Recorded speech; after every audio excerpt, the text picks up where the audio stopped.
सिंह बाहिनी मालिक मते एग्रीमेंट करथिले ना तांका पार्टी की नवा पई ଆଜ୍ଞା जागर दिन ଆଜ୍ଞା माने गला काली राती रे से तांका सोशल मीडिया रे पोस्ट कले ना ଆଜ୍ଞା जे पीयूष आसुचंती आसंता वर्ष आम पार्टी की ଆଜ୍ଞା ଯେତେବେଳେ ଗୋଟେ ପାର୍ଟି ତା ସରକାର ଡିକ୍ଲେୟାର କରିବ ଏଇଟା ନିହାତି ଗୋଟେ ଖୁସିର ମୁହୂର୍ତ୍ତ ନା ନାହିଁ। ନିଶ୍ଚିନ୍ତ ନିହାତି ଗୋଟେ ମାଲିକ ଖୁସିରେ ଡିକ୍ଲେୟାର କରିବ ଯେ ପିୟୁଷ ଆସୁଛି ଏମାନେ ଆସୁଛନ୍ତି ସେମାନେ ଆସୁଛନ୍ତି ଆମ ପାର୍ଟି ପୁଣି ଠିଆ ହବ ଖୁସିର ମୁହୂର୍ତ୍ତ।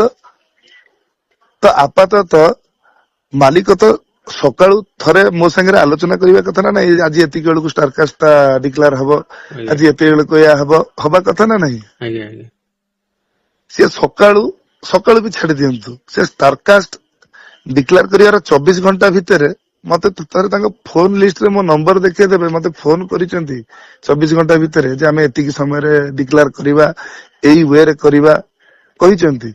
ନା ଆଜ୍ଞା ମତେ ତ କହିନାହାନ୍ତି। ଆଜ୍ଞା ସିଏ ଓଡିଶାରେ ନାହାନ୍ତି ସିଏ ଯାଇକି ଅଛନ୍ତି ପ୍ରୟାଗରାଜରେ ଆଜ୍ଞା ସେ ଖବର ମୋ ପାଖରେ ଅଛି। ଆଜ୍ଞା ଆପଣ ପ୍ରୟାଗରାଜରେ ରହିକି ଓଡିଶାର ୟୁଟ୍ୟୁବ ଚ୍ୟାନେଲରେ ଫଟୋ ପୋଷ୍ଟ କରିବା ପାଇଁ ପରମିଶନ ଦେଇପାରିଲେ ହେଇପାରିଲା ଆପଣ ଥରେ ପିୟୁଷ ସାଙ୍ଗରେ ଆଲୋଚନା କରିପାରିଲେନି ଆଜ୍ଞା ଏଇଟା କଣ ହେଇପାରିନଥାନ୍ତା। ଆଜ୍ଞା ଆଉ ଯଦି ମୁଁ କହିଲି ସମନ୍ୱୟର ଅଭାବ ଅଛି ତାହେଲେ କଥାଟି କଣ ମୁଁ ଭୁଲ କହିଲି ଭାଇ ମତେ କହି ବୁଝେଇ। ଟା କଲା ପରେ ତାଙ୍କ କଥାଟା ସେଇ ହିସାବରେ ସେ ରଖିଲେନି କି ମାନେ ଆଡଭାନ୍ସ ନେଇ ସାରିଲା ପରେ ଆମ କଥାରେ ସମନ୍ୱୟ ରହିଲାନି ବୋଲି ସେ ଆଉ ଆଗକୁ ବଢିଲେନି। ମୁଁ ଆଉ ଆଗକୁ ବଢିଲିନି ମୁଁ ତ ଏଇ କଥା କହିଲି ଏଥିରେ ଭାଇ ମୋର କଣଟା ଭୁଲ ରହିଲା। ଠିକ ଠିକ ଆଜ୍ଞା ଆପଣ କଳାକାରଙ୍କର ନାଁ ପୋଷ୍ଟ କରୁଛନ୍ତି ଆପଣ କଣ କରୁଛନ୍ତି ଆପଣ ତ 24 ଘଣ୍ଟା ଭିତରେ ମୋ ସାଙ୍ଗରେ କଥା ବି ହେଇନାହାନ୍ତି ଆଜ୍ଞା ଯେ ଆଜି ଏତେବେଳକୁ ଆମେ ପୋଷ୍ଟ କରିବା କଣ କରିବା। ଆଉ ମୁଁ ତ ସେଇଆ କହିଲି ସମନ୍ୱୟର ଅଭାବ ରହିଲା ଆଜ୍ଞା କଣଟା ମୁଁ ଭୁଲ କହିଲି ଆଜ୍ଞା।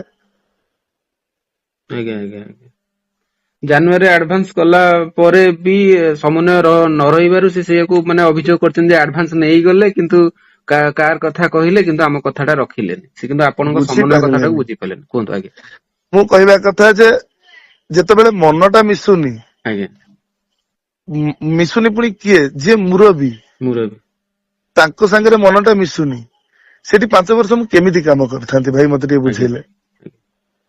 ତେଣୁ ସେ ପାଟିକି ନ ଯିବା ଆଗରୁ ଆହୁରି 4 ମାସ ଅଛି ଯାତ୍ରା ଛୁଟି ହେବା ପାଇଁ ମୁଁ ଜଣେଇଦବାଟା କଣ ମୋର ଭୁଲ।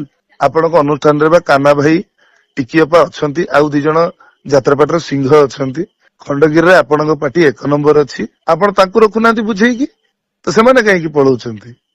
ମୋ ଭୁଲଟା ଏଡେ ବଡ ଅପରାଧ ଆଖିକି ଦେଖାଗଲା।